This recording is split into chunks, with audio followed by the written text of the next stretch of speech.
دنیا کی ہر چیز سے فائدہ اٹھائیں پر کبھی کسی کی کمزوری اور مجبوری کا فائدہ نہ اٹھائیں۔ جس نے دشمن کو پہچانا اس نے آدھی جنگ فتح کی، اور جس نے اپنوں کو پہچانا اس نے پوری جنگ فتح کی۔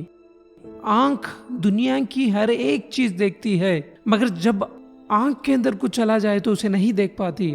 بالکل اسی طرح انسان دوسروں کی عیب تو دیکھتا ہے پر اپنے عیب اسے نظر نہیں آتے۔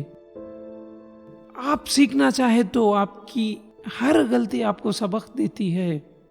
لوگ کیچڑ سے بچ کر چلتے ہیں تاکہ کپڑے خراب نہ ہو جائیں، اور کیچڑ کو یہ گھمنڈ ہونے لگتا ہے کہ یہ لوگ اس سے ڈرتے ہیں۔ بالکل اسی طرح ہمارے ارد گرد بھی کچھ انسان اسی غرور میں رہتے ہیں۔ جو جتنا اچھا جھوٹ بولتا ہے دنیا اس کی ہوتی ہے، لیکن پھر اس کی آخرت نہیں ہوتی۔ کسی مشکل میں بزدل انسان سے کوئی مشورہ مت کرنا، کیونکہ وہ تمہاری بچی ہوئی ہمت کو بھی ختم کر دے گا۔ غیبت عمل کو کھا جاتا ہے، جھوٹ رزق کو کھا جاتا ہے، غصہ عقل کو کھا جاتا ہے، تکبر علم کو کھا جاتا ہے۔ آپ کے پیچھے بات کرنے والے دراصل آپ سے بہت پیچھے ہوتے ہیں۔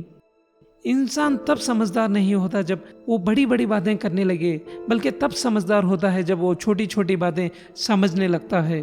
جو شخص آپ کے سامنے دوسروں کی برائی کرتا ہے، اس سے یہ امید مت رکھیں کہ وہ دوسروں کے سامنے آپ کی تعریف کرے گا۔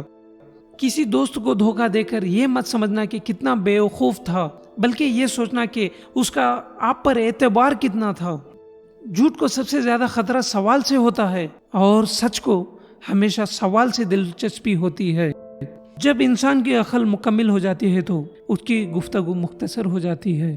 چغل خور ایک لمحے میں ایسا فتنہ پیدا کر دیتا ہے جو کئی ماہ تک چلتا ہے۔ یاد رکھنا، غصے کی حالت میں کوئی فیصلہ نہ کرنا اور خوشی کی حالت میں کوئی وعدہ نہ کرنا۔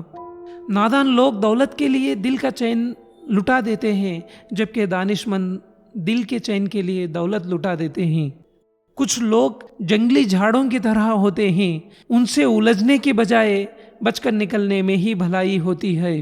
جتنی مرضی عزت کر لو، جتنا مرضی خیال کر لو، کم ظرف لوگ آخر کار اپنی اوقات دکھا دیتے ہیں۔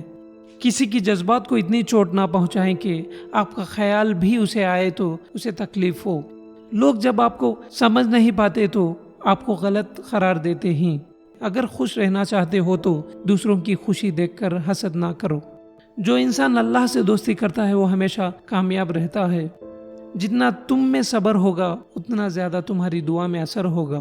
تعلق رکھنا کوئی کمال نہیں، تعلق نبھانا کمال ہے۔ بوجھ اٹھانے والے لوگ کسی پر بوجھ بننا پسند نہیں کرتے۔ اگر آپ نظر انداز کرنے کی عادی نہیں ہو تو آپ بہت کچھ کھوئیں گے۔ سب سے پہلے اپنا سکون۔ ہر انسان کو یہ فکر تو ہے میرے مرنے کے بعد میری اولاد کا کیا ہوگا، لیکن کسی کو یہ فکر نہیں کہ میرے مرنے کے بعد میرا کیا ہوگا۔ لوگ کبھی پوری کہانی نہیں سناتے، بلکہ کہانی کا وہ حصہ سناتے ہیں جس میں وہ خود صحیح اور باقی سب غلط نظر آ رہے ہو۔ ہر چیز کا ایک بیج ہوتا ہے، اور دشمنی کا بیج مذاق کرنا ہے۔ انسان بھی بڑا عجیب ہے، دوسروں کو تکلیف میں دیکھ کر کہتا ہے جیسی کرنی ویسی بھرنی۔ جب وہی تکلیف خود پر آتی ہے تو کہتا ہے آزمائش تو صرف اللہ کے محبوب بندوں پر آتی ہے۔ صبر ایمان کی بنیاد ہے، اخلاق انسان کی خوبصورتی ہے، سچائی قرآن کی زبان ہے، عاجزی کامیابی کی کنجی ہے، دعا مومن کی ہتھیار ہے۔ لوگوں پر 3 احسان کرو، نفع نہیں دے سکتے تو نقصان نہ کرو، خوش نہیں کر سکتے تو رنجیدہ نہ کرو، تعریف نہیں کر سکتے تو برائی نہ کرو۔ زندگی میں سادگی اپناؤ، جتنی سادہ تمہاری زندگی ہوگی اتنی پریشانیاں کم ہوں گی۔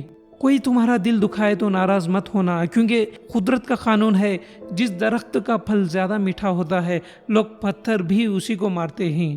انسان بھی کیا چیز ہے، دولت کمانے کے لیے اپنی صحت کھو دیتا ہے، پھر صحت کو واپس پانے کے لیے اپنی دولت کھوتا ہے۔ 3 چیزیں انسان کو اللہ سے دور کرتی ہیں: اپنے اعمال کو زیادہ سمجھنا، اپنے گناہوں کو بھول جانا، اپنے آپ کو سب سے بہتر سمجھنا۔ کچھ باتیں سمجھانے سے نہیں، خود پر بیت جانے سے سمجھ میں آتی ہے۔ دوسروں کے بارے میں اچھا گمان رکھنا بہترین عبادت ہے، ابو داؤد کی حدیث ہے۔ اگر اپنی برائیوں پر قابو پانا چاہتے ہیں تو سچ بولنا شروع کر دیں۔